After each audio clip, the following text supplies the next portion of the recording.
आज हम लोगों ने क्रोमोसोमल डिसऑर्डर्स हम कर रहे थे। क्रोमोसोमल डिसऑर्डर्स में अब हम किसकी बात करेंगे? एन्यूप्लॉइडी की। हमने लिखा था कि एन्यूप्लॉइडी में कुछ कारण लिख लिया था। नहीं, रीजन एन्यूप्लॉइडी का। ठीक है, ओके, डन। तो फिर हमको आज सबसे पहले अपन बात करेंगे एग्जाम्पल ऑफ मोनोसोमी।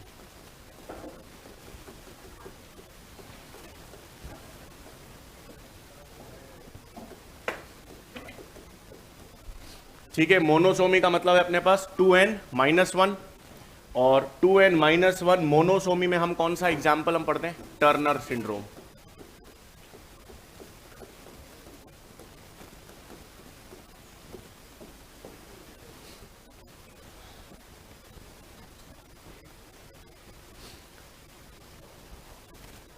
कह तो एक बेंच पे एक बैठा था, अब चार चार बैठे हैं, और चार बैठे हैं, उसके बाद 3 बैग और हैं। उनका नीचे रख दो आराम से यार, कंफर्टेबली बैठो यार। हाँ चिराग जी, ऐसा फोन में क्या जरूरी है? ओह, इतना बजेगा? इतना बजने वाला है? कितने बजे नहीं पूछ रहा हूं मैं, कह रहा हूं साइलेंट क्यों कर रहे हैं? बहुत बजने वाला है फोन, बज सकता है। ठीक है, सही बात है, वो रिचार्ज वाले कभी भी फोन कर सकते हैं। ठीक है, अब देखो टर्नर सिंड्रोम सबसे पहले तो किसका एग्जाम्पल है? मोनोसोमी। मोनोसोमी का मतलब है एक क्रोमोसोम की क्या होगी? कमी। कौन से क्रोमोसोम की कमी होती है? एक्स। इसका मतलब सबसे पहली चीज, टर्नर सिंड्रोम किसको अफेक्ट करता है? फीमेल्स को। तो जो भी टर्नर सिंड्रोम से अफेक्टेड फीमेल्स है उनमें ऑटोजोम्स तो नॉर्मल होते हैं, लेकिन एक एक्स क्रोमोसोम मिसिंग होता है। तो आपके पास 1 एक्स क्रोमोसोम इज मिसिंग। तो टर्नर सिंड्रोम में बहुत इंपॉर्टेंट, टर्नर सिंड्रोम किसको अफेक्ट करेगा? फीमेल्स को। फीमेल्स में क्या मिसिंग होगा? एक एक्स क्रोमोसोम मिसिंग होगा। तो जीनोटाइप क्या हो गया? 44 ऑटोसोम्स प्लस एक ही एक्स होगा, यानी 45 क्रोमोसोम्स होंगे। और ऐसी फीमेल्स, देखो सिंड्रोम का मतलब पता है ना आपको? अगर कोई बीमारी है जिसमें बहुत सारे सिम्टम्स देखे जाते हैं, एक डिजीज है जिसमें मल्टीपल सिम्टम्स देखे जाते हैं, तो उसको हम क्या कहते हैं? सिंड्रोम। तो सबसे पहले एक एक्स कम होने के कारण ये सारी फीमेल्स होंगी क्या? स्टराइल होंगी। इनकी जो ओवरीज हैं वो इनएक्टिव होंगी, यानी रूडिमेंट्री ओवरीज होंगी। और lack of secondary sexual characters.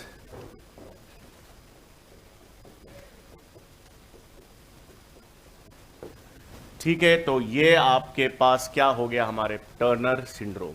Turner syndrome में सबसे पहले किसका एग्जाम्पल हो गया? मोनोसोमी का। एक क्रोमोसोम कम है।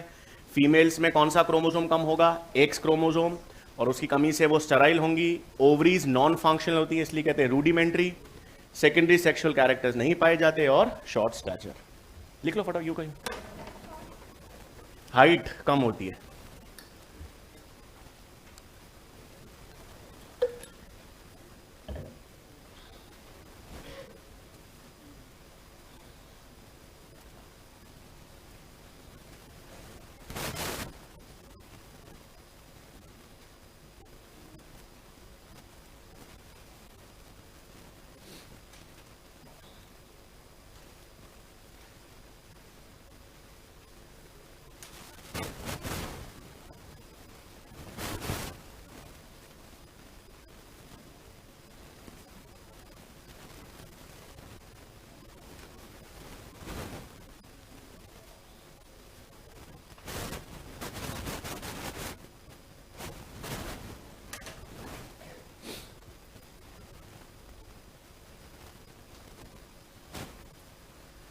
ठीक है, तो मोनोसोमी में हमारे पास एक ही एग्जाम्पल है, टर्नर सिंड्रोम।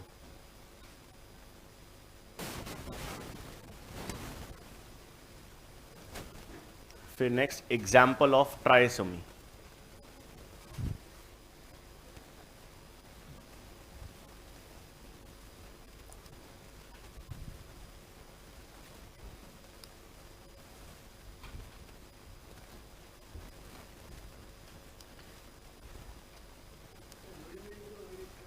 जो काम नहीं करती। रूडिमेंट्री मतलब पहले तो था, अब काम करना बंद कर दिया।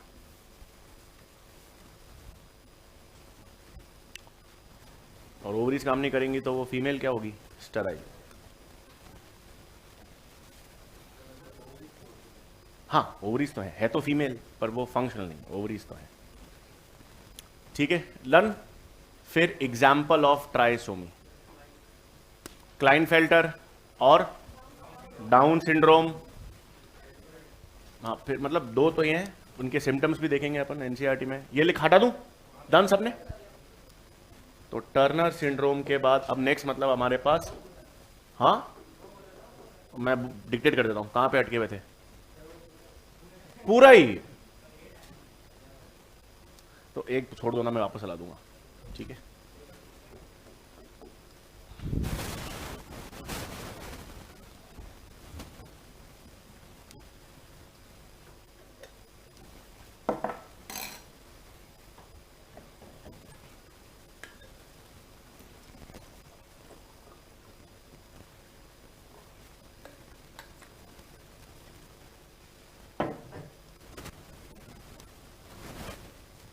ठीक है। अब अपने पास एग्जाम्पल ऑफ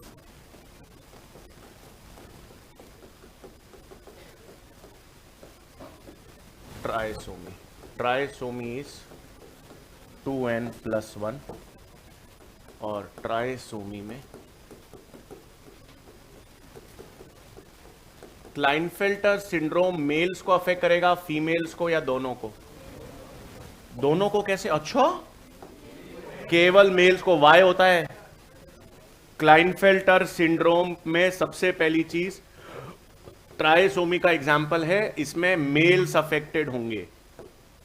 मेल्स अफेक्टेड क्यों होंगे? क्योंकि इसमें ऑटोजोम्स तो नॉर्मल हैं, एक एक्स्ट्रा एक्स क्रोमोसोम वाई है, तो फिनोटिपिक तो क्या होंगे? मेल्स है, तो मैस्कुलिन कैरेक्टर्स सारे, लेकिन एक एक्स्ट्रा एक्स आ जाने के कारण वो स्टेराइल होंगे और उनमें फीमेल सेक्सुअल कैरेक्टर्स डिवेलप हो जाएंगे। तो ट्राइसोमी है यानी extra copy of X chromosome.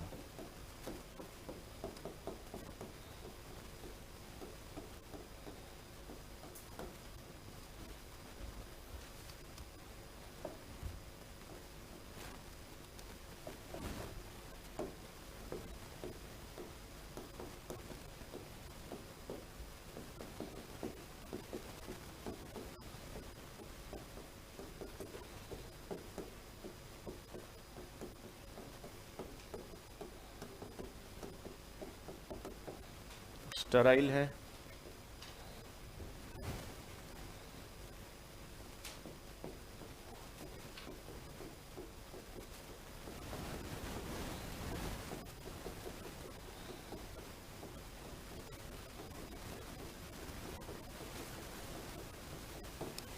Female secondary sexual characters develop, gynaecomastia कहते हैं उसको।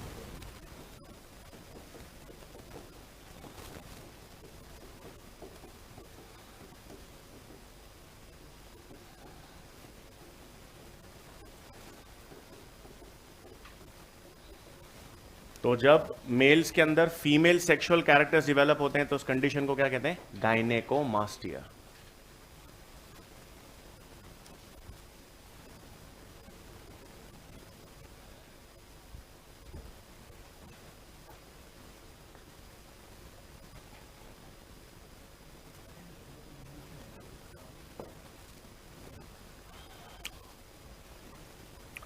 देखो, अच्छा क्वेश्चन है। एंड्रोजन या टेस्टोस्टेरॉन होता है, ये कैसा हार्मोन है? स्टेरॉइड हार्मोन है। ठीक है, अब मतलब अच्छा चीज है। अब स्टेरॉइड हार्मोन का मैकेनिज्म ऑफ एक्शन मालूम है आपको? कैसे काम करता है? अंदर जाते हैं, डीएनए से जुड़ते हैं, जीन एक्सप्रेशन को ऑल्टर करते हैं। समझ रहे हो? अब आप समझो, दाढ़ी और मूंछ आ रही है। दाढ़ी और मूंछ हमें आती है, फीमेल्स में नहीं आती, क्योंकि दाढ़ी और मूंछ को इन्फ्लुएंस कौन कर रहा है? टेस्टोस्टेरॉन। इसका मतलब दाढ़ी और मूंछ आने का जो कैरेक्टर है वो मेल्स और फीमेल्स दोनों में है। उसकी जो जीन है वो मेल्स और फीमेल्स दोनों में है क्योंकि उसकी जीन ऑटोजोम्स पर है, लेकिन एक्सप्रेशन मेल्स में हो रहा है, इसलिए इसको हम कहते हैं सेक्स लिमिटेड ट्रेट है ये। अब आपने देखा होगा अगर हार्मोनल इंबैलेंस होने के कारण फीमेल्स में भी दाढ़ी मूंछ आ सकती है, माइन्यूट अमाउंट्स में फीमेल्स में बनता है। अगर वो ज्यादा बनने लग जाए, जीन तो उनके पास है ही है, एक्सप्रेशन होगा, फीमेल्स में भी मैस्कुलिन कैरेक्टर्स आ सकते हैं। तो क्लाइनफेल्टर सिंड्रोम तो क्रोमोसोमल डिसऑर्डर है जिसमें गायनेकोमास्टिया होता है। एक बीमारी होती है गायनेकोमास्टिया में, जब अपने अंदर मेल्स के अंदर एस्ट्रोजन के लेवल्स बढ़ जाएं, वो भी हो सकता है, तो भी हमारे पास ब्रेस्ट का डेवलपमेंट या गायनेकोमास्टिया आएगा। तो गायनेकोमास्टिया और फीमेल्स में दाढ़ी मूंछ आने को कहते हैं एड्रीनल विरिलिज्म। तो ये दोनों बीमारियां हार्मोनल इंबैलेंस के कारण हो सकती हैं। नहीं नहीं, एंड यहां का बढ़ रहा है एंड्रोजन, यहां पर एक्स ज्यादा आ गया, यहां पर एस्ट्रोजन के लेवल्स काम करेंगे ज्यादा। वो पूछे, मैं तो फीमेल्स की बात कर रहा, फीमेल्स में एंड्रोजन के लेवल्स बढ़ेंगे तो दाढ़ी मूंछ आएगी। इस केस में क्या हो रहा है, एक्स्ट्रा एक्स के कारण क्या हो रहा है, एस्ट्रोजन के लेवल्स बढ़ रहे हैं, इसके कारण गायनेकोमास्टिया हो रहा है। किसमें दाढ़ी हो जाती है? ट्रांसजेंडर अलग चीज है यार, ट्रांसजेंडर में बहुत सारे वेरिएशन है, मतलब सेक्स चेंज वाला एग्जाम्पल है, दोनों टेस्टी होगी। ट्रांसजेंडर में वेरिएशंस बहुत सारे होते हैं, हार्मोनल इंबैलेंस हो सकता है, टेस्टिस ओवरीज का कारण हो सकता है, एक कौन सी इनएक्टिव है कौन सी एक्टिव है वो हो सकता है, स्टराइल भी हो सकते हैं, वो अगेन बहुत सारे वेरिएशंस है उसमें भी। Done Klinefelter. अब नेक्स्ट आता है ट्राइसोमी का example, down syndrome. Down syndrome में 21st ऑटोजोम की एक्स्ट्रा कॉपी होती है। ऑटोजोम की एक्स्ट्रा कॉपी होती है तो वो फीमेल्स को अफेक्ट करेगा या मेल्स को? दोनों को अफेक्ट करेगा। तो ट्राइसोमी का नेक्स्ट एग्जाम्पल, ट्राइसोमी में पहला तो क्लाइनफेल्टर हो गया था, दूसरा हमारे पास डाउन सिंड्रोम।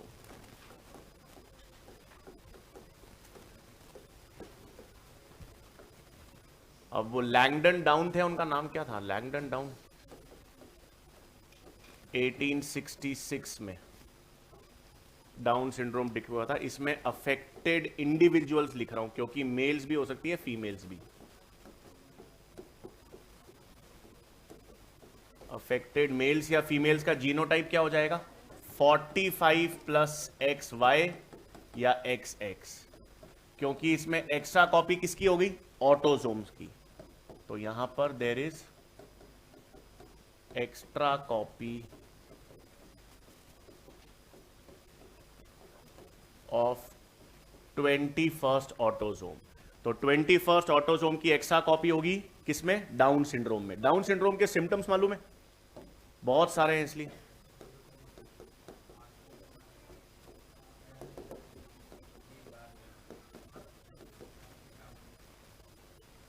मतलब सबसे पहले तो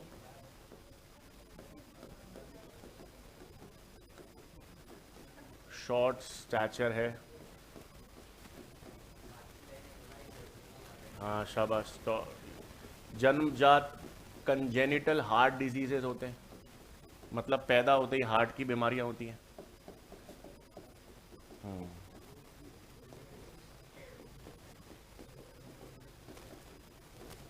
पार्शली ओपन माउथ,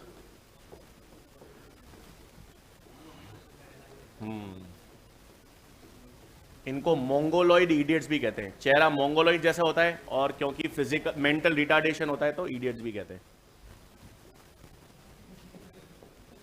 ये आसपास मत देखो ऐसे।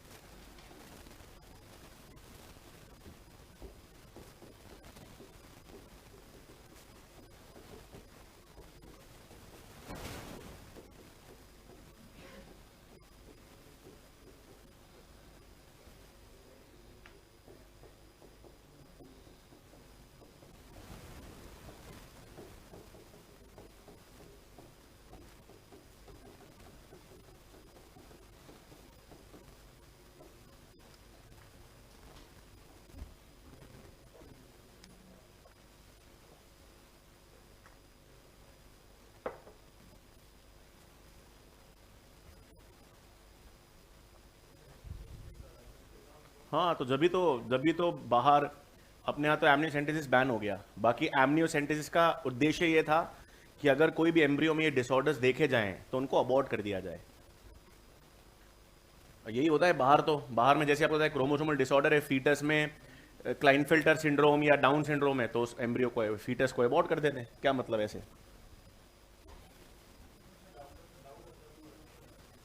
हाँ करते हैं ना, लेकिन अगेन ना फिर आपको अगर वैसे भी अगर आपको खुद को कराना हो तो फिर परमिशन लेनी पड़ती है और वो चीज़ें। वैसे तो लीगली तो बैन ही है। आप आज कोई भी पेरेंट जाके नहीं करा सकता ना, अनलेस अनटिल उनके पास हिस्ट्री है कोई, या उनके पास एक वैलिड रीजन है, तभी ये डॉक्टर करते हैं।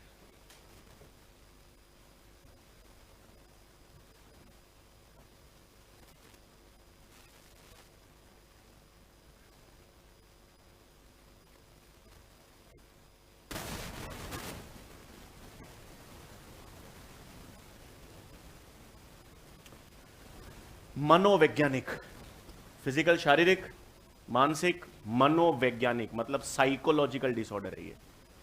बीपीडी हो सकता है, बोर्डरलाइन पर्सनालिटी डिसऑर्डर, एडीडी हो सकता है, अटेंशन डेफिसिट डिसऑर्डर, शिज़ोफ्रेनिया हो सकता है। ये सब साइकोलॉजिकल डिसऑर्डर्स हैं। साइकोलॉजिकल और मेडिकल डिसऑर्डर में फर्क क्या होता है? मेडिकल डिसऑर्डर में a patient knows that he is ill. Psychological disorder में a person is not aware that he is ill. ये पहले तो मतलब अब तो नहीं, पहले हमारे सिलेबस में ये थे schizophrenia, borderline personality disorder, attention deficit disorders, kleptomania है। आदमी चोरी कर लेता है, पता भी नहीं चलता उसको। आद... हाँ, क्लेप्टोमेनिया मतलब आप ऐसे गए और ये अपने पेन पेन लेके बैग में डाल दिया। वो आदत आदत आप उसको पता भी नहीं चल रहा है कि वो कर रहा है, बट इट इज हैपनिंग, वो है। मजा नहीं, मतलब वो ये साइकोलॉजिकल डिसऑर्डर है, उसको पता नहीं है कि वो कर रहा है ऐसी चीजें। किक नहीं मिलती है कुछ यहां पर, पेन लेने से क्या किक मिलेगी यार? किक मिलती है, देखो शब्दावली का प्रयोग देखो, आप किक मिल रही है। फरोटन खांच, ये जीप पे वो लाइनें होती है, पाम क्रीज में एक बीच में लाइन होती है इस तरह से। ठीक है, तो ये तो आपके एनसीईआरटी में सिंड्रोम्स थे। उसके अलावा ट्राइसोमी के कुछ और एग्जांपल्स पता होने चाहिए, उनके सिम्टम्स की जरूरत नहीं है। डन, लिख लिया सबने ये? फिर लिख लेंगे हम next, other examples of trisomy. Other examples of trisomy.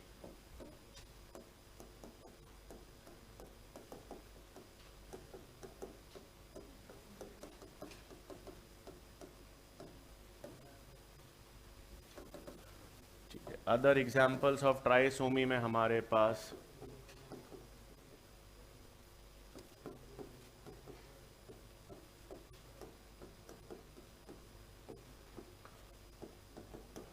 इसमें आता है आपके पास extra copy of 13th autosome.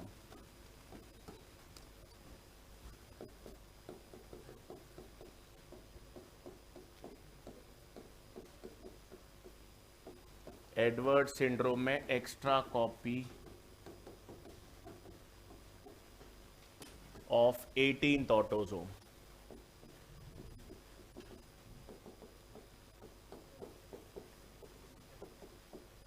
Criminal या Jacob syndrome extra copy of Y, तो ये XYY।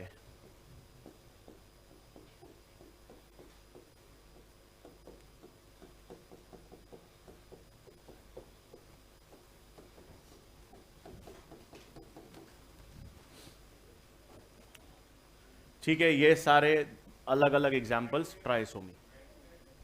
क्राइडोकैट सिंड्रोम अपन पढ़ेंगे, इसमें थोड़ी आएगा। वो क्रोमोसोम स्ट्रक्चर में प्रॉब्लम है, क्रोमोसोम 5 काम टूट जाता है, डिलीशन अभी आएगा, इसमें नहीं है वो। एन्यू ट्राइसोमी और मोनोसोमी का एग्जाम्पल नहीं है, बिल्कुल। 5th क्रोमोसोम के छोटे आर्म में डिलीशन के कारण, अभी लिखेंगे।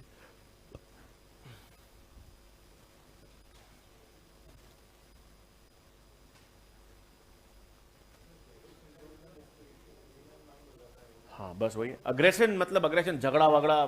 देखो वाई एक्स वाई इसका मतलब है टेस्टोस्टेरोन के लेवल जरूरत से ज्यादा है, तो हाइपर अग्रेसिव होते हैं ये। छोटी छोटी बात पे गुस्सा कर देना, अग्रेशन, ये वाला सिम्टम्स होते हैं। तो ये क्रिमिनल बेंड, मतलब इसका मतलब ये नहीं कि हर क्रिमिनल XYY है, एक्स वाई वाई में क्रिमिनल टेंडेंसी की पॉसिबिलिटी बढ़ जाती है। ठीक है भाई, तो ये हमने देखो, ये सारा था चेंज इन क्रोमोसोम नंबर अपन ने देखा, पॉलीप्लॉइडी अपन ने कल देखा था, आज अपन ने एन्यूप्लॉइडी के एग्जांपल्स देख लिए। अब नेक्स्ट आता है कि क्रोमोसोमल डिसऑर्डर किस तरह हो सकते हैं, चेंज इन क्रोमोसोम स्ट्रक्चर। इस एनसीईआरटी में नहीं है चेंज इन क्रोमोसोम स्ट्रक्चर, लेकिन पहले थे, तो हम लोग चेंज इन क्रोमोसोम स्ट्रक्चर देखेंगे। डन, लिख लिया ये तो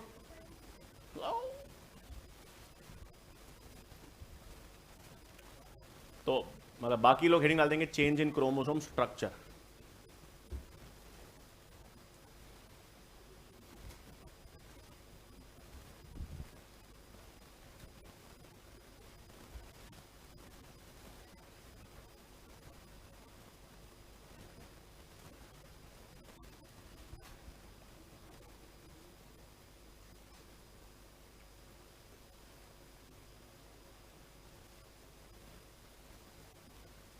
done, x X x, okay.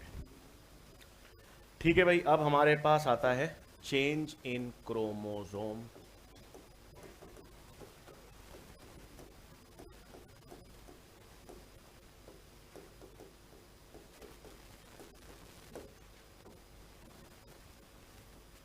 अब चेंज इन क्रोमोसोम स्ट्रक्चर में हम लोग 4 पढ़ेंगे। डिलीशन,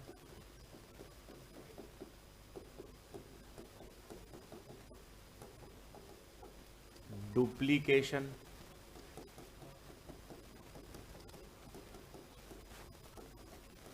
इन्वर्जन,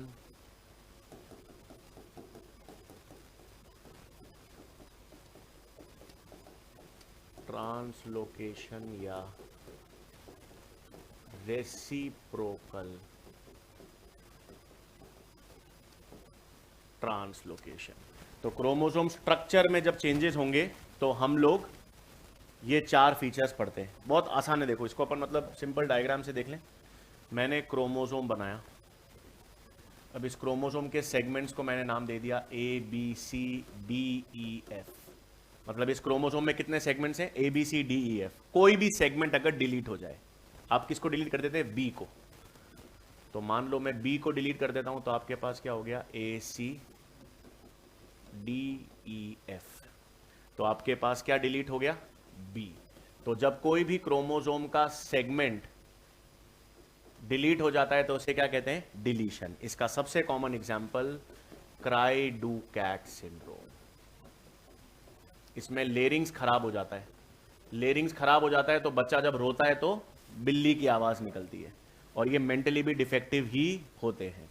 तो क्राइडुकैट सिंड्रोम है, इसमें there is deletion of short arm of chromosome 5। तो क्रोमोसोम 5 के शॉर्ट आर्म में डिलीशन। 1 मिनट पहले देख लो, फिर सारा एक साथ लिख लेना। अब डुप्लीकेशन में क्या होगा, डुप्लीकेशन में क्रोमोसोम का एक सेगमेंट वापस रिपीट होगा। तो मान लेते हैं मैंने यहां पर बी को वापस रिपीट कर देता हूं, तो ABC। तो जब क्रोमोसोम का एक सेगमेंट वापस रिपीट हो जाता है तो उसको क्या कहते हैं, डुप्लीकेशन। डुप्लीकेशन से कोई सिंड्रोम्स तो हमने नहीं पढ़ते हैं। इन्वर्जन में क्या होता है, जैसे ये पेन है मेरे पास, इस पेन को मैं इन्वर्ट करूं, इसका मतलब इसको 180 डिग्री घुमा दूं। कोई भी चीज का इन्वर्जन का मतलब क्या है, उसको 180 डिग्री रोटेट कर देना। तो इन्वर्जन का भी मतलब यही है कि यहां पर the chromosome segments are inverted या रोटेटेड 180 डिग्री। ठीक है, अब 2 एग्जाम्पल्स होते हैं इसके, और आप मुझे बताना दोनों में फर्क क्या है। जैसे मैंने ले लिया ABCDEF,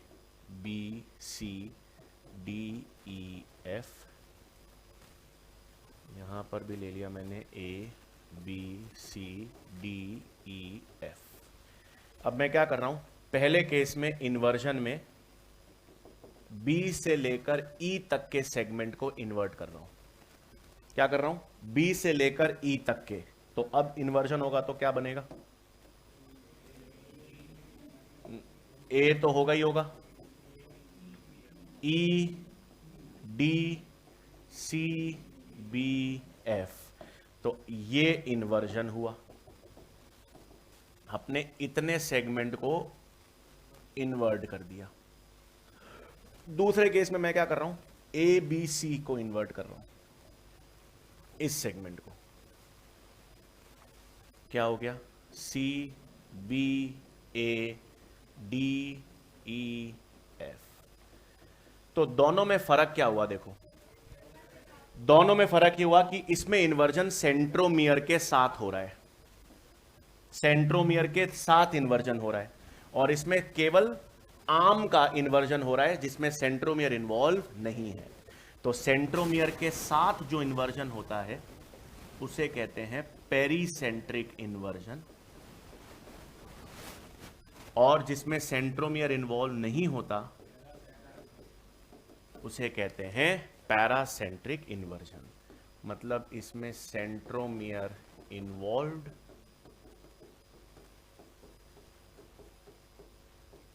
इसमें सेंट्रोमियर नॉट इन्वॉल्व्ड। इतना बनाओ, यहां जगह नहीं है रेसिप्रोकल की।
ठीक है, डिलीशन का एग्जांपल लिखा है अपन ने, क्राई डू कैट सिंड्रोम।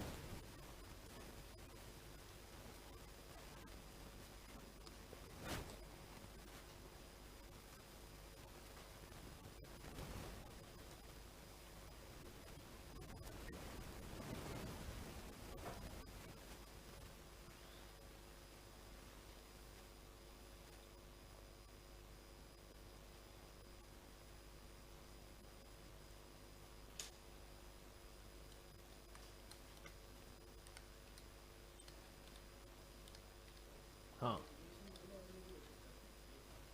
हाँ, हो कुछ नहीं सकता है, हो क्रोमोसोम सेगमेंट डिलीट क्यों नहीं होता, कहीं भी हो सकता है। लेकिन अगर क्रोमोसोम 5 के छोटे आर्म में डिलीशन हुआ तो उससे क्राइडू कैट सिंड्रोम देखा गया है।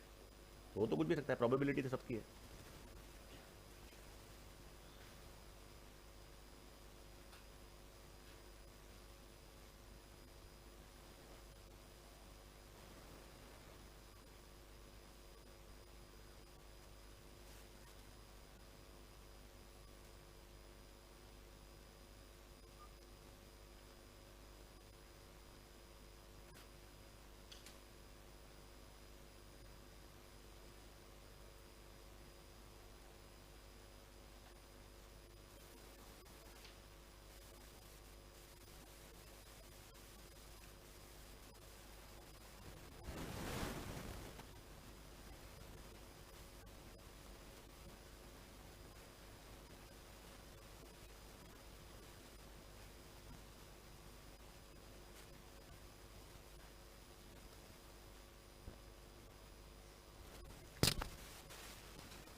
ये अपन ने कल लिखा था ना 44 प्लस वाई जीरो अगर हो जाए तो वाई जीरो से सिंड्रोम नहीं है, वो बच्चा स्टिल बर्थ मरा हुआ बच्चा पैदा होता है, वो सर्वाइव नहीं कर सकता।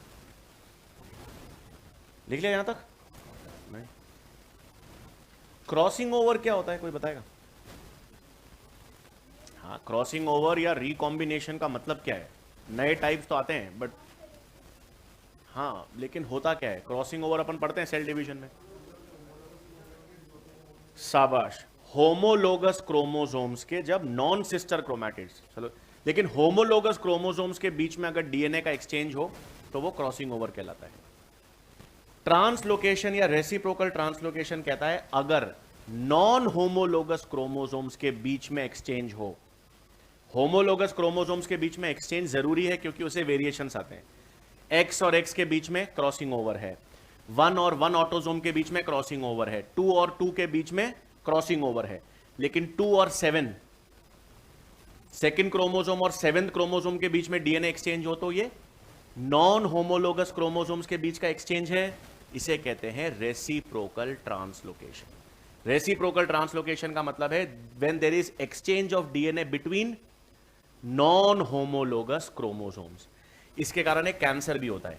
मतलब अगर 9th क्रोमोसोम और 22nd क्रोमोसोम के बीच में डीएनए का एक्सचेंज हो तो एक तरह का कैंसर होता है जिसे हम कहते हैं CML, क्रोनिक मायलॉइड ल्यूकेमिया।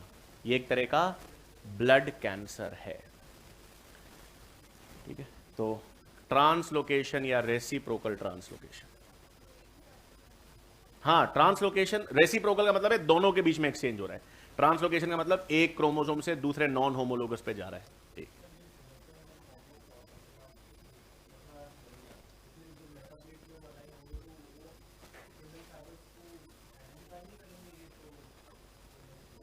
हाँ, तो ये एबनॉर्मेलिटी है, ऐसा ना हो पाए तो। ऐसा तो सेल साइकिल रेगुलेटेड होता है, फिर कैंसर क्यों होता है? ये तो एबनॉर्मेलिटी है ना। तो रेसिप्रोकल ट्रांसलोकेशन में इसमें लिख लेंगे, मैं बता रहा हूं, क्रोनिक मायलॉइड ल्यूकेमिया जब 9th और 22nd क्रोमोसोम्स के बीच में डीएनए का एक्सचेंज होता है। Reciprocal translocation, it refers to the exchange of DNA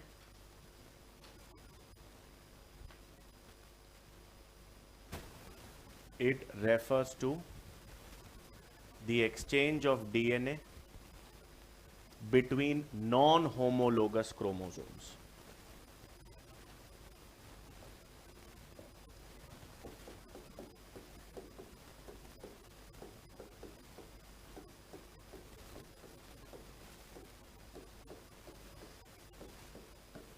between non homologous chromosome, इसको इलीगल क्रॉसिंग ओवर भी कहते हैं। आप चाहो तो ब्रैकेट में लिख सकते हो इलीगल क्रॉसिंग ओवर, क्योंकि क्रॉसिंग ओवर तो होमोलोगस के बीच में होती है।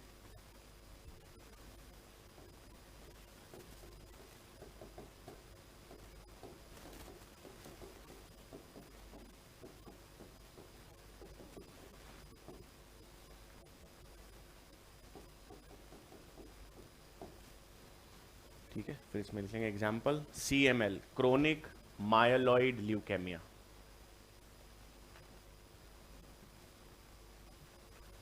Chronic myeloid leukaemia, exchange of DNA between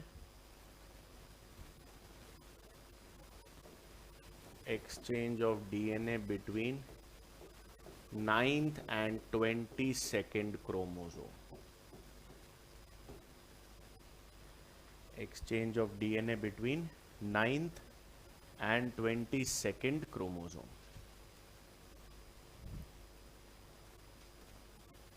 और एक इंटरेस्टिंग चीज और है ना, ये जो 22nd क्रोमोसोम है ना, इस 22nd क्रोमोसोम को हम फिलेडेल्फिया कहते हैं। फिलेडेल्फिया का मतलब मालूम है?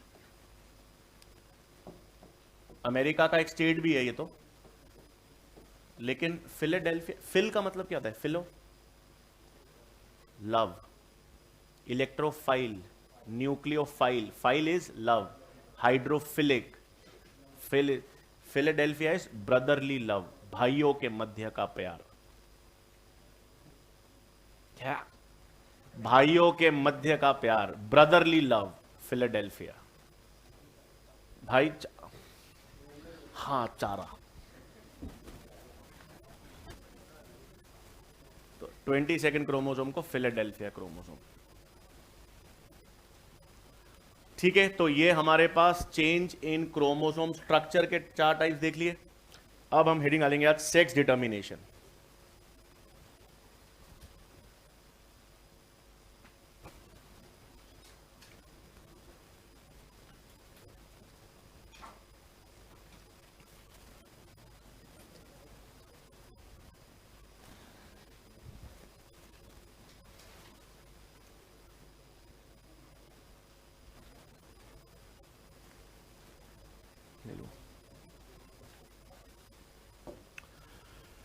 ठीक है भाई, फिर हमारे पास अब नेक्स्ट टॉपिक है सेक्स डिटर्मिनेशन। अब सीधी सी बात है, वो क्रोमोसोम्स जो सेक्स डिटरमाइन करने में काम, हमारे पास 46 क्रोमोसोम्स होते हैं, उसमें सेक्स क्रोमोसोम्स XX और XY होते हैं। इनको सेक्स क्रोमोसोम्स क्यों कहते हैं? क्योंकि ये सेक्स को डिटरमाइन करने में काम करते हैं। और बाकी क्रोमोसोम्स को हम क्या कहते हैं? ऑटोसोम्स। अब सेक्स क्रोमोसोम्स को एक और नाम से जाना जाता है allosomes. Sex chromosomes are also called as allosomes. और एनसीईआरटी में आपको दे रखा है 1891 में हैंकिंग साइंटिस्ट थे, उन्होंने कौन से क्रोमोसोम को डिस्कवर किया? मतलब एक्स बॉडी को डिस्कवर किया था, जो आगे चलकर मालूम चला कि क्या था? X chromosome. तो एक्स क्रोमोसोम की डिस्कवरी का श्रेय हैंकिंग को जाता है 1891 में। तो लिखेंगे पहला पॉइंट, तो chromosomes responsible for sex determination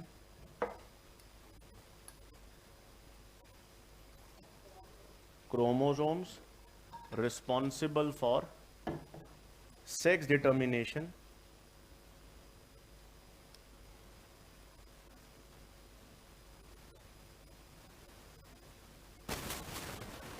chromosomes responsible for sex determination are called sex chromosomes or allosomes.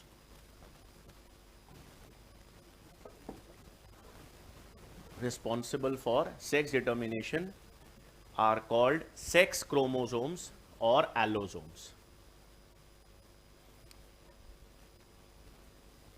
Sex chromosomes or allosomes. और नेक्स्ट पॉइंट में लिखेंगे हैंकिंग डिस्कवर्ड एक्स क्रोमोसोम इन 1891.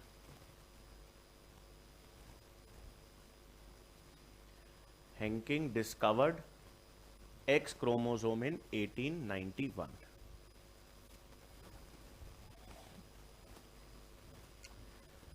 अब इसका एक बहुत कॉमन क्वेश्चन आता है, मैच द कॉलम्स, क्योंकि इसमें थ्योरी है, टाइप्स ऑफ सेक्स डिटर्मिनेशन हम पढ़ेंगे और किस किस में वो सेक्स डिटर्मिनेशन देखे जाते हैं. XX XY होता है, ZZ ZW होता है, XX X0 होता है और हनी बीज में हैप्लॉइड डिप्लॉइड मैकेनिज्म होता है. तो मतलब अब हेडिंग यहां पे लिखेंगे हम टाइप्स ऑफ सेक्स डिटर्मिनेशन.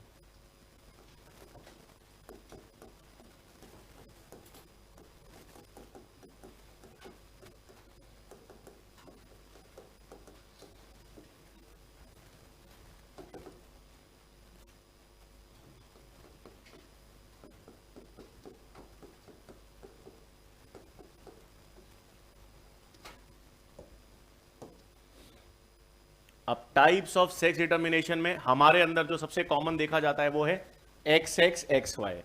एक मिनट, अब कैसे ध्यान रखना है, इसमें फीमेल्स क्या होती हैं? XX. फीमेल्स XX है, मतलब फीमेल्स में एक ही तरह का गेमीट बनेगा X.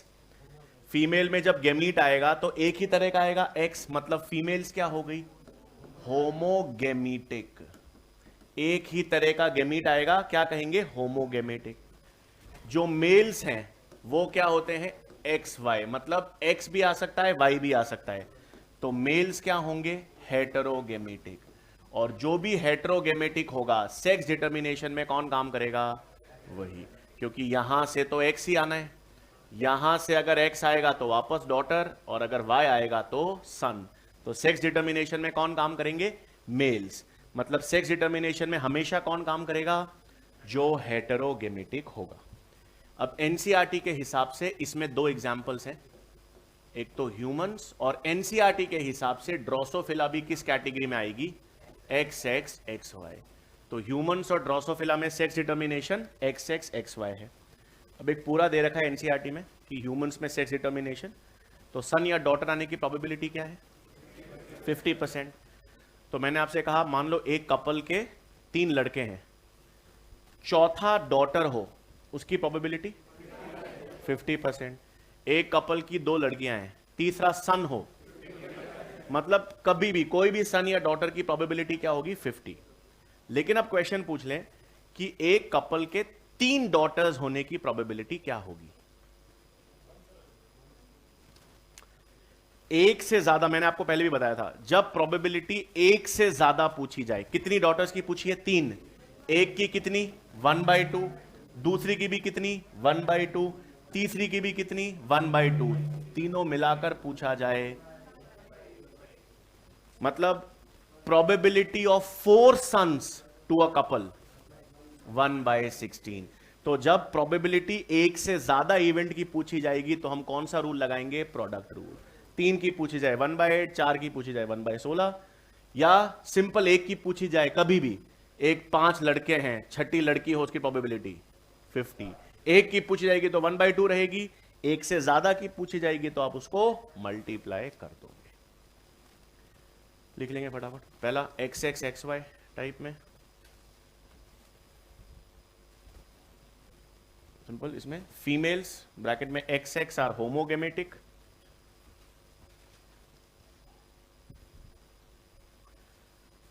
females bracket में XX are homogametic, whereas males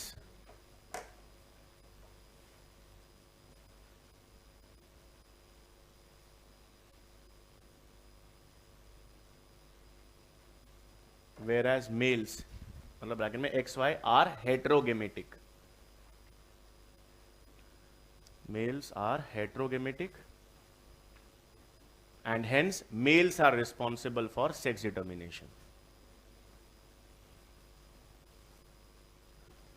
and hence males are responsible for sex determination.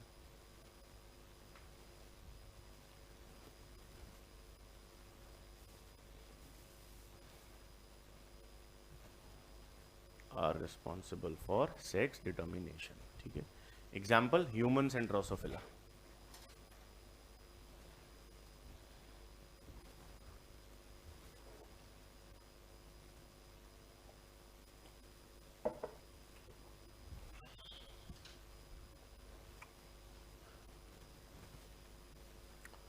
ठीक है, यहां पे एक नोट लिख लेंगे, प्रोबेबिलिटी ऑफ अ सन और डॉटर विल बी 1/2 या 50%।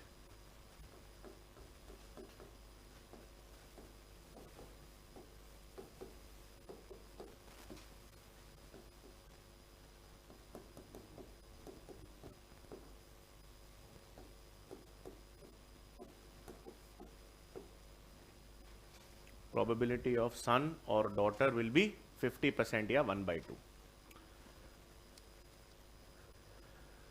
अब दूसरा आता है ZZ इसमें बिल्कुल ऑपोजिट कर दो, उल्टा। इसमें मेल्स क्या हो जाएंगे? ZZ, मतलब मेल्स क्या हो गए? होमोगेमेटिक। फीमेल्स है ZW, मतलब फीमेल्स क्या हो गई? हेट्रोगेमेटिक। तो सेक्स डिटर्मिनेशन में कौन काम करेगा? फीमेल्स काम करेंगी। और इस तरह का सेक्स डिटर्मिनेशन किसमें देखा जाता है? रेप्टाइल्स और बर्ड्स। अब क्वेश्चन में अगर बर्ड्स की जगह आपको हैन भी दे सकते हैं, फाउल्स भी दे सकते हैं। तो बर्ड्स यानी हैन और फाउल, फोटो तो हैन की दे रखी है, तो बर्ड्स और रेप्टाइल्स में किस तरह का सेक्स डिटर्मिनेशन होगा? ZZ हेट्रोगेमेटिक कौन है? फीमेल्स। तो सेक्स डिटर्मिनेशन में कौन काम करेगा? फीमेल्स काम करेंगी। ZZ type. मतलब उल्टा करना है, males are males ZZ are homogametic, males ZZ are homogametic, whereas females ZW are heterogamitic, whereas females ZW are heterogamitic.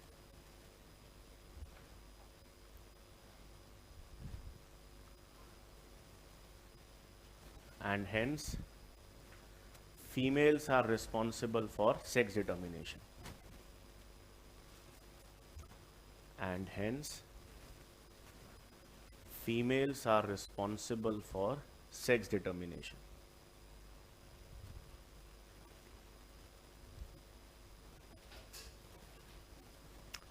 और तीसरा example reptiles and birds.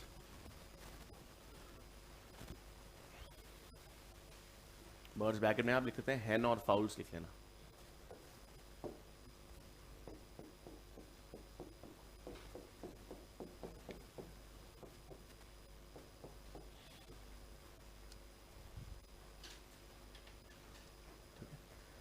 Next आता है x X X nought type of sex determination.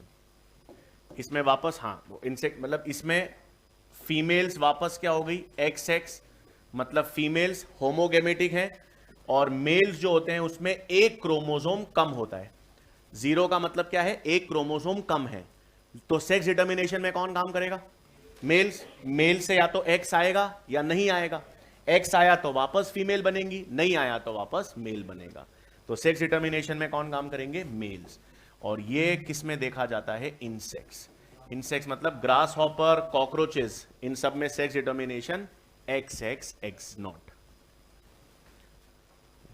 X X X nought type of sex determination.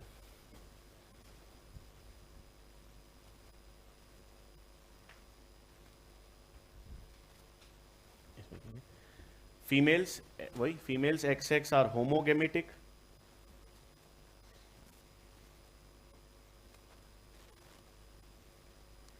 Females XX are homogametic,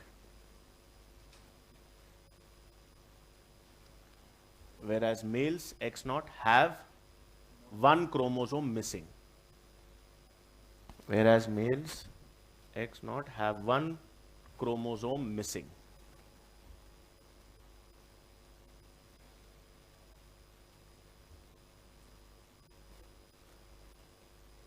Hence, males are responsible for sex determination.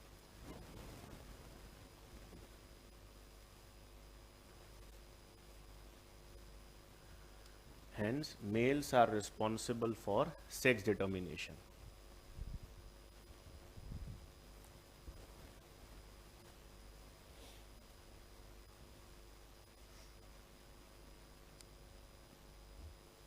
Example.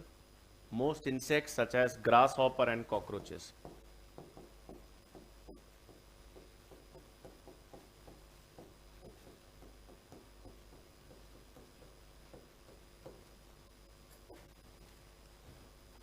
Most insects such as grasshopper and cockroaches.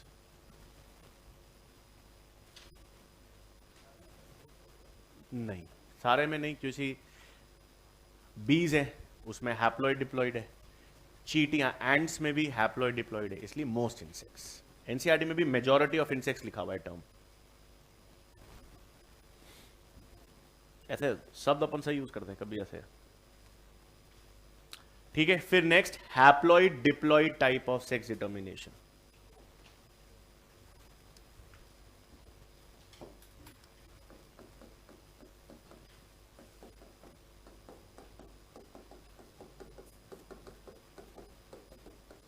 अब haploid diploid type of sex determination मतलब honey बीज में और ends में देखा जाता है.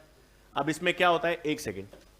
Haploid diploid में मेल्स जो होते हैं वो होते हैं हैप्लॉइड और फीमेल्स जो होती हैं वो क्या होती हैं, डिप्लॉइड.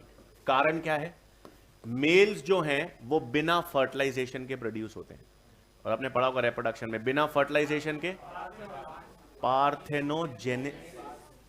कार्प का मतलब फ्रूट होता है. फ्रूट जब बिना फर्टिलाइजेशन के बनता है parthenocarpy. Genesis is formation of organism. तो बिना फर्टिलाइजेशन के कोई एनिमल बनता है, ऑर्गेनिज्म बनता है, पार्थेनोजेनेसिस. तो मेल्स बिना फर्टिलाइजेशन के बनते हैं इसलिए हैप्लॉइड है. फीमेल्स फर्टिलाइजेशन के थ्रू बनती हैं इसलिए डिप्लॉइड है. अब देखो इसमें दो तीन चीजें, क्योंकि इसमें पूरा मैकेनिज्म एनसीईआरटी में है. पहली चीज तो आपको ध्यान में रखना है, जैसे उदाहरण के तौर पे मैंने एक फीमेल बी ले ली. फीमेल बी का क्रोमोसोम नंबर होता है 2n32. ठीक है. अब ये मेरे पास 2n है, इसमें मियोसिस होगा, मियोसिस से n बनेगा एग। मेल बी, जिसे हम क्या कहते हैं, द्रोण। ना ना ना ना ना, वर्कर फीमेल होती है, अभी बता रहा हूं वही फर्क। ये हैप्लॉइड होते हैं, ठीक है, इनका स्पर्म होगा n। अब अगर एग और स्पर्म फर्टिलाइज करते हैं, फर्टिलाइजेशन होगा तो क्या बनेगा, वापस फीमेल। इसका मतलब फीमेल के पिताजी भी हैं, माताजी भी हैं। लेकिन अगर there is no fertilisation,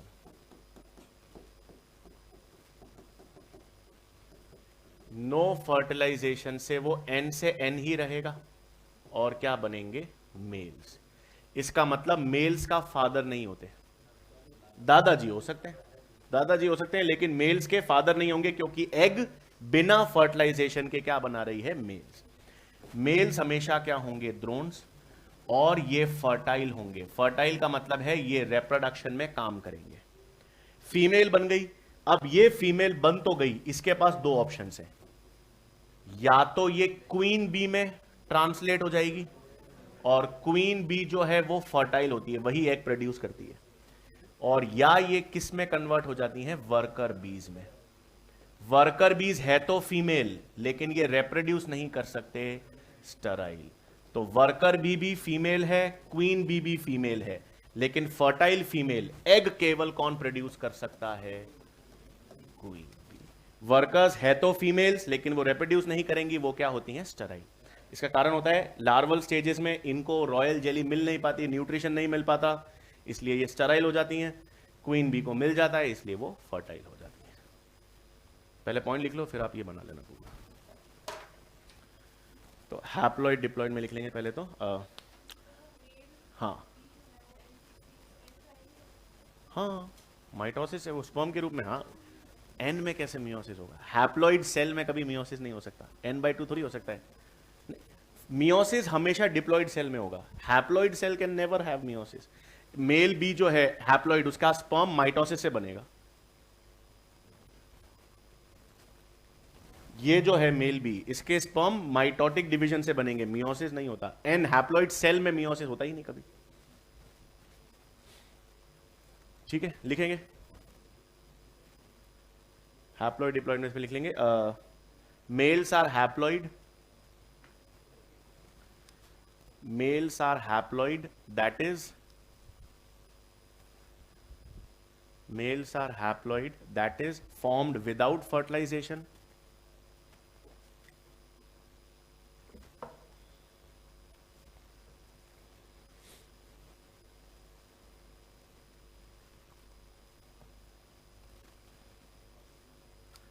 Males are haploid, that is formed without fertilization.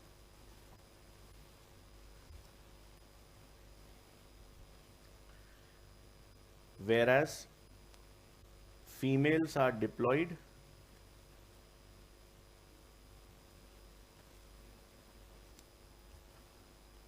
females are diploid, that is formed through fertilization,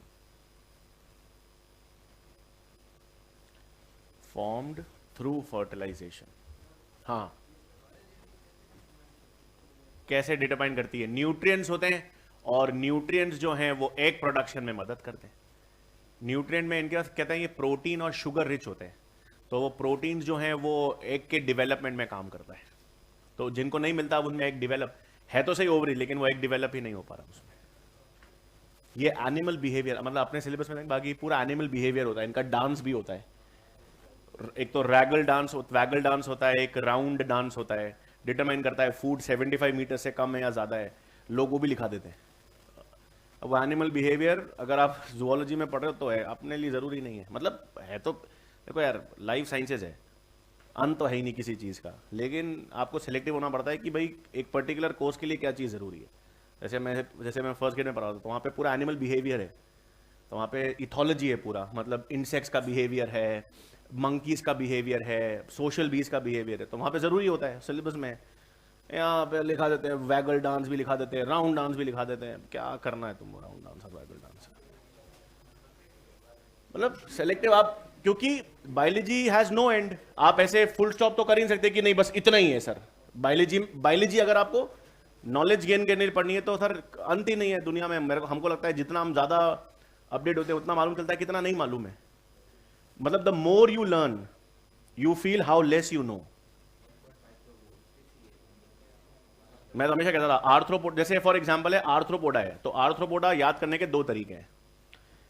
या तो आप वही उदाहरण याद रखो जो हम लिख रहे हैं, क्योंकि जो सारी एनसीईआरटी में कन्फाइंड थे, और या 9 लाख याद रखो, क्योंकि आर्थ्रोपोडा में 9 लाख स्पीशीज है और दैट इज ओनली आर्थ्रोपोडा। फिर 5.5-6 लाख मोलस्का है।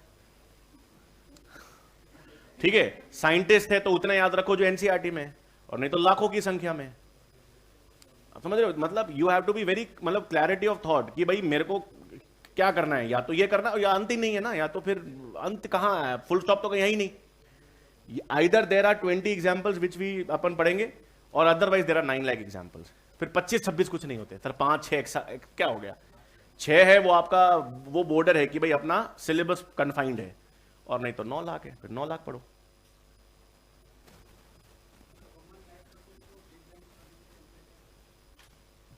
देखो बिग बैंग थ्योरी से तो सब कुछ ही पृथ्वी पर, देखो दो चीज है, एक तो पृथ्वी का अस्तित्व और फिर पृथ्वी पे जीवन का अस्तित्व। दो चीजें फिजिक्स ये जानने में लगी हुई है पृथ्वी अस्तित्व में कैसे आई, which is the big bang theory, और हम लोग लगे हुए हैं कि पृथ्वी आने के बाद उस पर जीवन कैसे आया, जिसको ओपन हाल्डेन थ्योरी कहते हैं। केमिस्ट्री सबसे फर्जी सब्जेक्ट है, मैं बता रहा हूं आपको, सबसे फुद्दू सब्जेक्ट केमिस्ट्री है। नहीं ऑनेस्टली, मतलब देखो फिजिक्स इज अप्लाइड मैथमेटिक्स, मतलब physics is actually a very beautiful subject. मतलब अगर आपको इंटरेस्ट है और कुछ रीस, it's very good. Biology essential है। मैं ये नहीं कहूंगा कि मतलब कि बड़ा फैसिनेटिंग है, हो सकता है शायद बहुत फैसिनेटिंग तो ना हो, लेकिन एसेंशियल है यार। अगर आपको पूरी ह्यूमन फिजियोलॉजी मालूम है तो आपको पूरा ये पता है कि मेरे को क्या करना चाहिए जीवन में, क्या नहीं करना चाहिए, क्या खाना चाहिए, क्या नहीं करना चाहिए, हेल्दी कैसे रहना चाहिए, कैसे नहीं रहना चाहिए। वैल्यू एडिशन, मतलब बायोलॉजी एसेंशियल वाला सिस्टम है।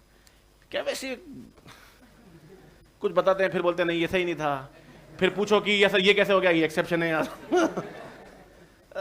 मतलब बड़ा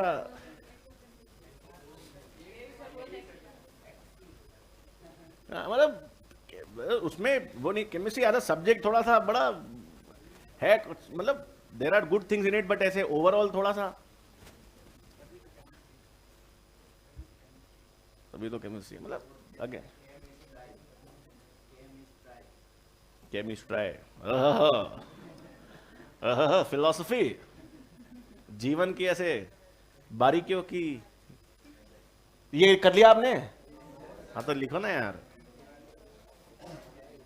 एग्जाम्पल लिखना पहले। हनी बीज और एंड्स इसमें हैप्लॉइड डिप्लॉइड में, एग्जाम्पल हनी बीज और एंड्स।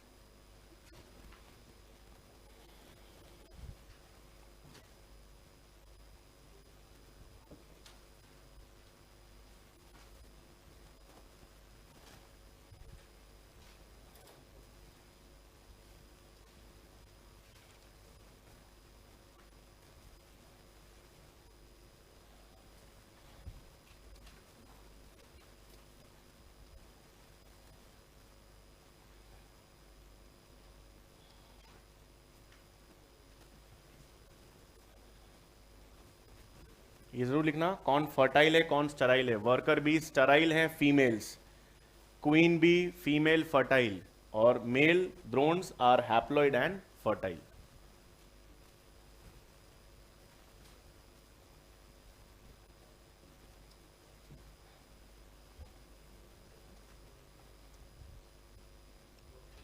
ठीक है, एग्जाम्पल हनी बीज और एंड्स लिख सकते हैं उसमें आप, हैप्लॉइड डिप्लॉइड में।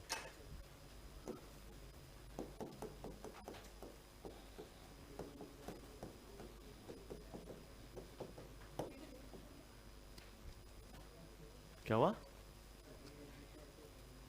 हाँ नहीं नहीं नहीं, सिर्फ हैप्लॉइड डिप्लॉइड वाला है।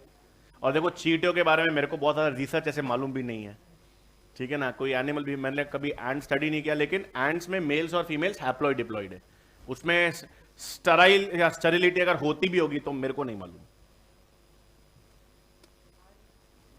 आंटी नहीं है ये, एंट है, आंट नहीं है ये, एंट है। आंट आंटी होती, आंट और एंट याद रखना, AUNT इज आंट, ये आंट नहीं है, एंट है। हाँ, ऐसे प्रोनाउंसिएशन पे थोड़ा।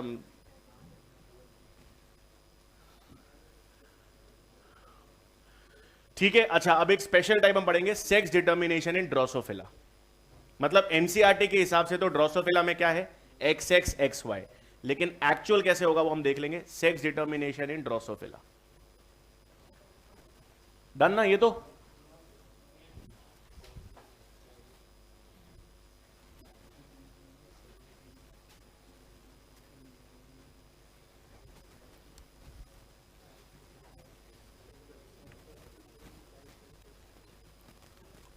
डन।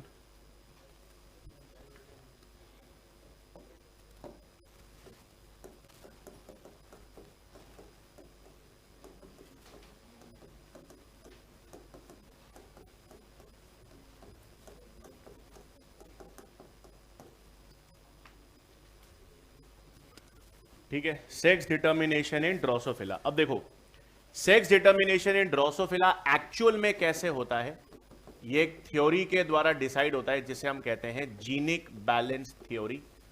और ये जीनिक बैलेंस थ्योरी के साइंटिस्ट ने दी थी, CB ब्रिजेस ने।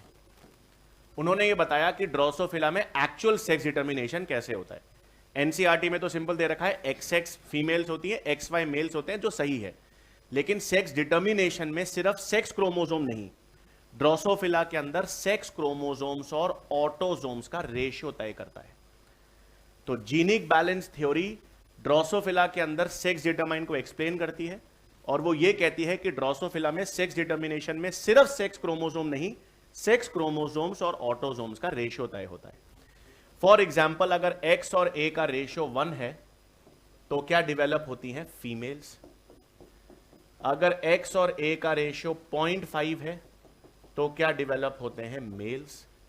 अगर X और A का रेशियो 1 से ज्यादा है तो मेटा फीमेल्स।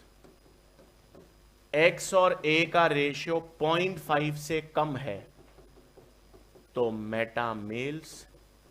और अगर X और A का रेशियो बीच में है, बिटवीन 0.5 एंड 1, तो इंटरसेक्स, या जिसे हम कहते हैं गाइनेंड्रोमॉर्फ, आधा शरीर मेल का आधा शरीर फीमेल का। गाइनो मतलब फीमेल, एंड्रो मतलब मेल, आधा हिस्सा मेल आधा हिस्सा फीमेल ड्रोसोफिला का। तो क्वेश्चन पहले जब आता था कि भाई आपको एक ड्रोसोफिला है, ड्रोसोफिला में आपको दे रखा है 3 ऑटोसोम्स हैं और X क्रोमोसोम्स 3 हैं, 3A + XXX। ये जीनोटाइप वाला ड्रोसोफिला किसमें डेवलप होगा, फीमेल्स में। X/A का रेशियो 3/3, 1 क्या डेवलप होगा, फीमेल। आपको दे रखा है 2A + XXX, ये जीनोटाइप वाला ड्रोसोफिला किसमें डेवलप होगा, X/A, 3/2, 1 से ज्यादा, मेटा फीमेल। ऐसे मत करना। तो रेशियो के बेसिस पर डिटरमाइन होता है कि ड्रोसोफिला क्या डिटरमाइन होगा। और लिख लेंगे इसको, बॉक्स में लिखना, क्योंकि ये अपने वाली एनसीईआरटी में है नहीं अभी। तो प्रायोरिटी याद रखना, अगर सवाल आ जाए, हाँ sex determination in Drosophila, priority आप किसको दोगे, XX XY को एनसीईआरटी में है, वो ऑप्शन में ना हो तो आंसर X/A वाला लिखेंगे। Sex determination in Drosophila explained bye genic balance theory given by bridges.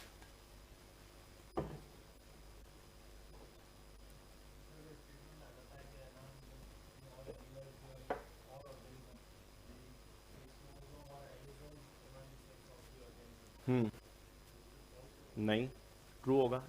Sex determination में सेक्स क्रोमोसोम पार्टिसिपेट करेंगे, यस। क्यों, इसमें भी काम तो कर रहा है, सिर्फ ये नहीं कर रहा, कर तो रहा है। नहीं ऐसे, अब ये तो आप कस्टमाइज कर रहे हो कि सर ऑल भी पूछे और ओनली भी पूछे, नहीं। In all animals sex chromosomes play a role in sex determination, true.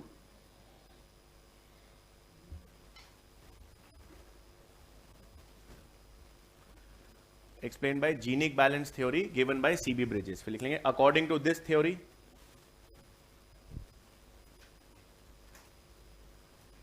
according to this theory,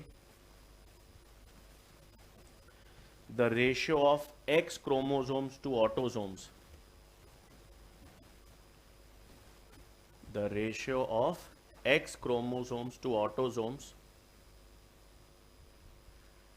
determine sex in Drosophila. Autosomes, क्या आवाज कहां से आ रही है? एसी में से रहते हैं. डिटरमाइन सेक्स इन ड्रोसोफिला, और ये आप लिख लो ratio, ratio of X chromosomes to autosomes determine sex in Drosophila.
Super जरूर, मतलब मेटा का मतलब होता है जरूरत से ज्यादा कैरेक्टर्स का होना. जैसे मेटा फीमेल्स मतलब जो सेक्सुअल कैरेक्टर्स हैं वो जरूरत से ज्यादा होंगे. नहीं, मेटा मेल्स में भी होंगे, मेल्स में. हाँ, ऑब्वियस सी बात है.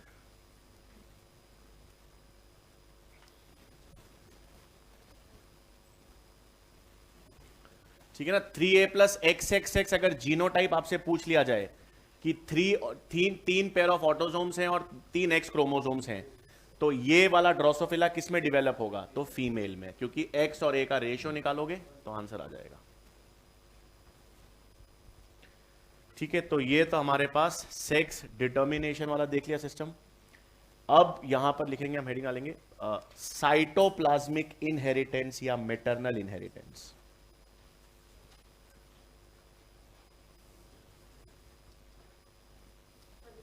ओके,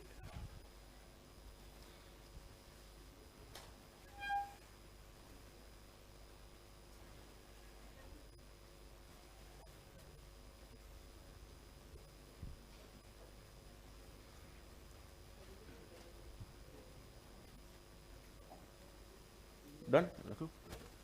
अब बाकी है अभी भी साइटोप्लाज्मिक या मैटरनल या एक्स्ट्रा न्यूक्लियर इनहेरिटेंस. अभी डन.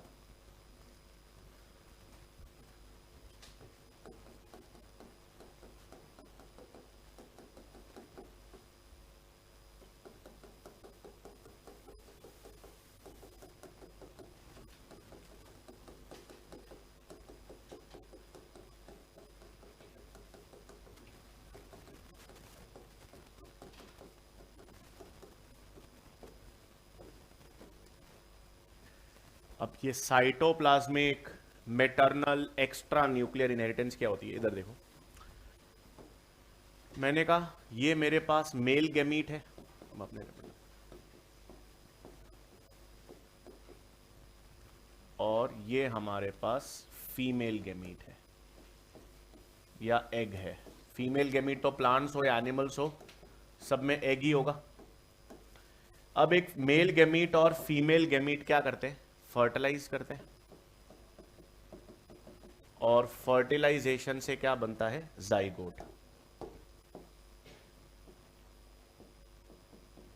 सिंपल. मेल गैमीट और फीमेल गैमीट फर्टिलाइज करते हैं, फर्टिलाइज से क्या बनता है? जाइगोट. जब फर्टिलाइजेशन से जाइगोट बनता है तो मेल गैमीट और फीमेल गैमीट का न्यूक्लियर या न्यूक्लियस 50-50% कॉन्ट्रीब्यूट करता है। जाइगोट में 50% न्यूक्लियस मेल गैमीट का है, 50% न्यूक्लियस फीमेल गैमीट का है। न्यूक्लियर कैरेक्टर्स मेल और फीमेल बराबर कंट्रीब्यूट करते हैं, लेकिन जाइगोट का जो साइटोप्लाज्म है, जो जाइगोट का साइटोप्लाज्म है वो प्योरली कहां से आता है?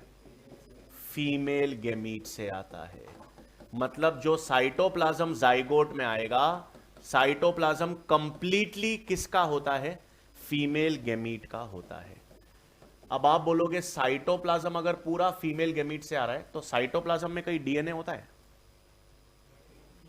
माइटोकॉन्ड्रिया में होता है, प्लास्टिड्स में होता है। तो इस हाँ वही प्लास्टिड्स। तो इसका मतलब साइटोप्लाज्मिक डीएनए की जो इनहेरिटेंस है वो प्योरली फीमेल गैमीट या मदर से आ रही है, इसलिए इसको साइटोप्लाज्मिक।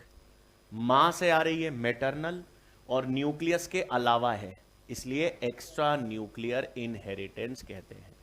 अगर साइटोप्लाज्म में कोई भी डीएनए है तो वो मेल और फीमेल का आधा आधा नहीं आएगा, वो पूरा का पूरा फीमेल गैमीट से ही आएगा। इसे क्या कहते हैं? साइटोप्लाज्मिक मैटरनल या एक्स्ट्रा न्यूक्लियर इनहेरिटेंस। लिखेंगे points.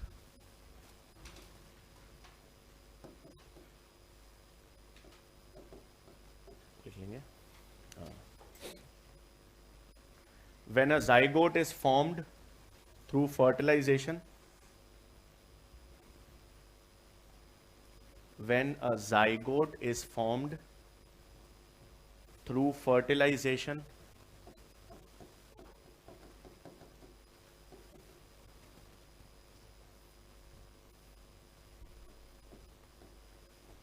when a zygote is formed through fertilization, both male and female gametes, both male and female gametes contribute the nuclear inheritance equally.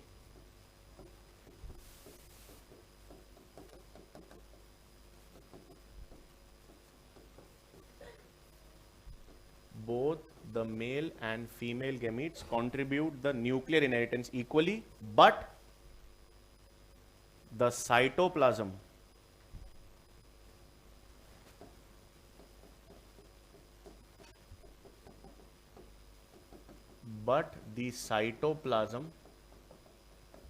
is only contributed by the female egg.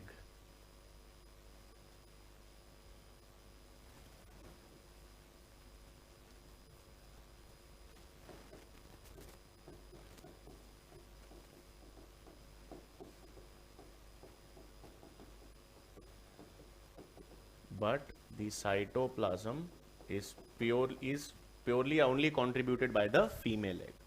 This is called cytoplasmic या maternal inheritance.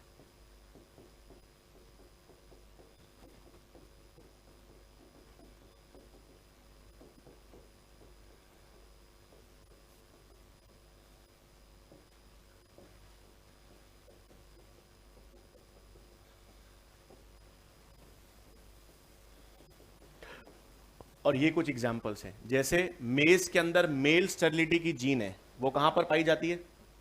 Mitochondria में। Mitochondria में gene होगी तो कौन contribute करेगा? Female. Plastid inheritance अगर होगा तो कौन कंट्रीब्यूट करेगा? फीमेल का साइटोप्लाज्म। पैरामीशियम में कप्पा पार्टिकल्स और स्नेल्स में शेल कॉइलिंग, ये सब का फीचर कहां पर अवेलेबल है? साइटोप्लाज्म में। तो ये सारा का सारा कौन कंट्रीब्यूट करेगा? फीमेल गैमीट या एग। हाँ नहीं, ह्यूमन की साइटोप्लाज्मिक इनहेरिटेंस बहुत मुश्किल है स्टडी कर, न्यूक्लियर फीचर नहीं पढ़ते।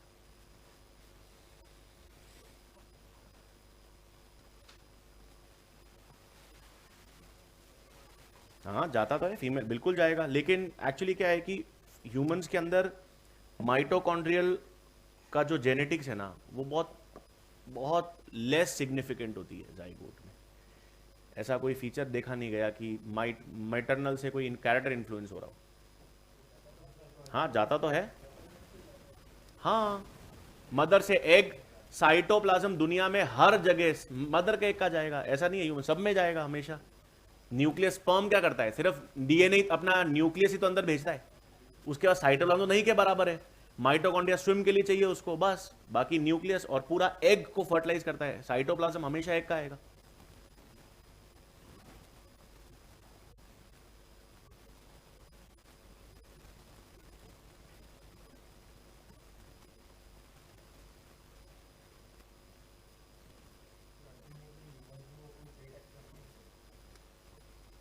मतलब करे आप नहीं समझ रहे, या तो उसको स्टडी करना पड़ेगा ना, आप कर तो सकते हो। जैसे फॉर एग्जांपल अभी मैं क्वेश्चन, दो सवाल मैं बोल रहा हूं, एक तो आपको दे रहा हूं, एक आप सोच के और मुझे बताना। ये लिख लिए, लिख लो एग्जांपल्स।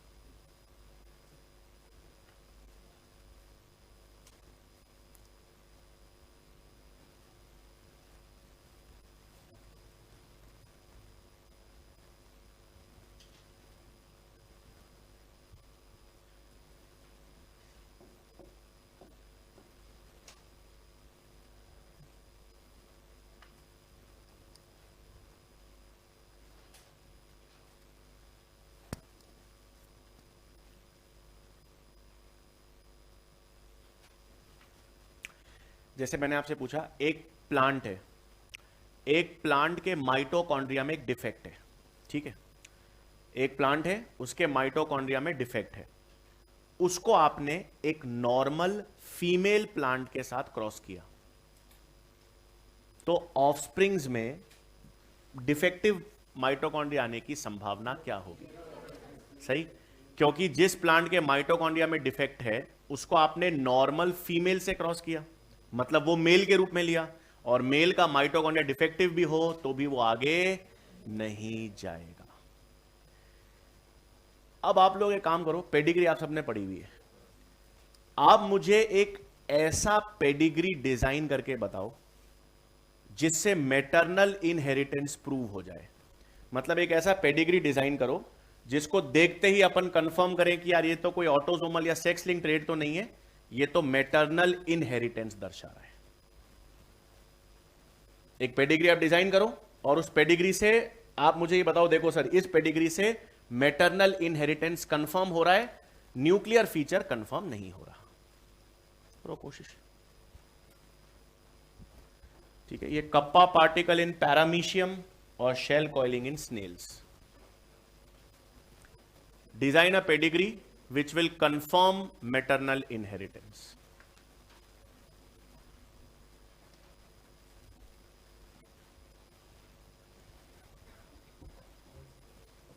डन, बताओ।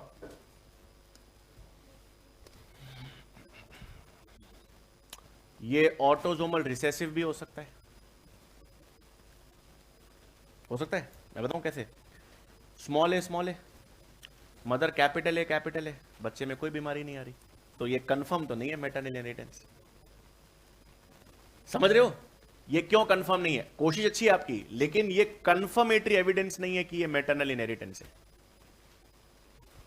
करो करो कोशिश करो, आप खुद पेडिग्री डिजाइन कर सकते हो, मतलब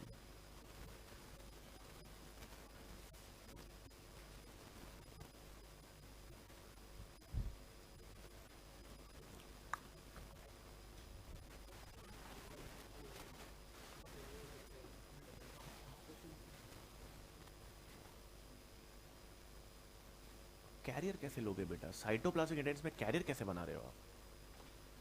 कैरियर कैसे बनाओगे साइटोप्लाज्मिक में? कैरियर कैसे बनाओगे बताओ मेरे को। आपने मदर को अफेक्टेड बनाया और सारे बच्चे अफेक्टेड हैं, ये ऑटोसोमल डोमिनेंट भी हो सकता है, नहीं हो सकता? कैप ऑटोसोमल डोमिनेंट में मैंने मदर कैपिटल ए ले ली, फादर स्मॉल ए, सब बच्चे अफेक्टेड आ गए, है ना?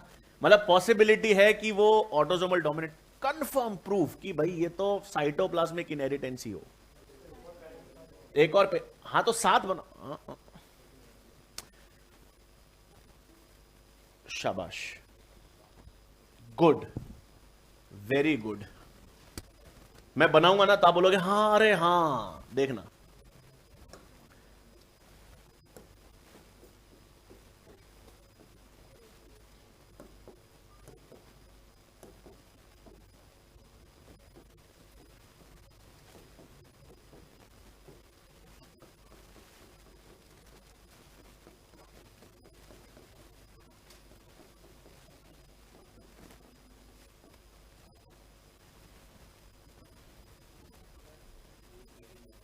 गुड। अरे तो कर सकते हो यार आप लोग। अब वेरी मतलब ये मां अफेक्टेड है, सब बच्चों में बीमारी आ रही है, पिताजी अफेक्टेड है, किसी बच्चे में बीमारी नहीं आ रही, तो इसका मतलब उसका फीचर साइट। लॉजिक पर है यार जेनेटिक्स। मतलब अब आप खुद सोच, आप अगर सिर्फ ये करता मैं कि मदर अफेक्टेड बना दो, सारे बच्चे अफेक्टेड है, तो ये तो ऑटोसोमल डोमिनेंट भी हो सकता है। मैं फादर अफेक्टेड बनाऊं और किसी बच्चे में अफेक्ट बीमारी नहीं करूं, ऑटोसोमल रिसेसिव भी हो सकता है। आप समझ रहे हो? तो इस कंफर्मेटरी कब है कि मदर अफेक्टेड है और सब बच्चे अफेक्टेड आ रहे हैं, लेकिन फादर अफेक्टेड होते ही कोई अफेक्टेड नहीं आ रहा, इसका मतलब वो ट्रेट तो साइटोप्लाज्म में ही संभव है।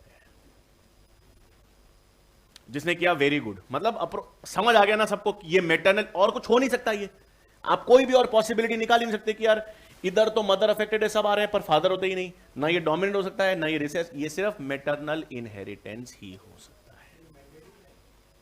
नहीं नहीं नहीं, पर ये तो अपन एक हाइपोथेसिस लिया, मेडिकल अपन वैसे वो करते हैं, मैं तो एक आप मतलब एक लॉजिकली अप्लाई कर रहे हैं अपन इसको। ठीक है भाई, तो ये साइटोप्लाज्मिक इनहेरिटेंस खत्म। कल हम जेनेटिक्स कंप्लीट कर लेंगे, क्योंकि अब हमारे पास सिर्फ chromosomal theory of inheritance, Hardy Weinberg और जीन इंटरैक्शन से 3 टॉपिक हैं। कल जेनेटिक्स कंप्लीट हो जाएगी हमारी। हाँ हाँ बिल्कुल सही है। आपने पहले फादर को अफेक्टेड लिया, किसी को अफेक्टेड नहीं बनाया, फिर मदर को अफेक्टेड लिया, सब अफेक्टेड। अरे बिल्कुल सही है यार, बिल्कुल सही अप्रोच है, गुड। कैसे भी कर लो, मैंने ऊपर नीचे कर लिया। आप इन्होंने क्या किया, फादर को अफेक्टेड बनाया, कोई अफेक्टेड नहीं थे, फिर इनको बीमार किया, ये सब अफेक्टेड आ गए, एक ही बात है, बिल्कुल सही है। चलो।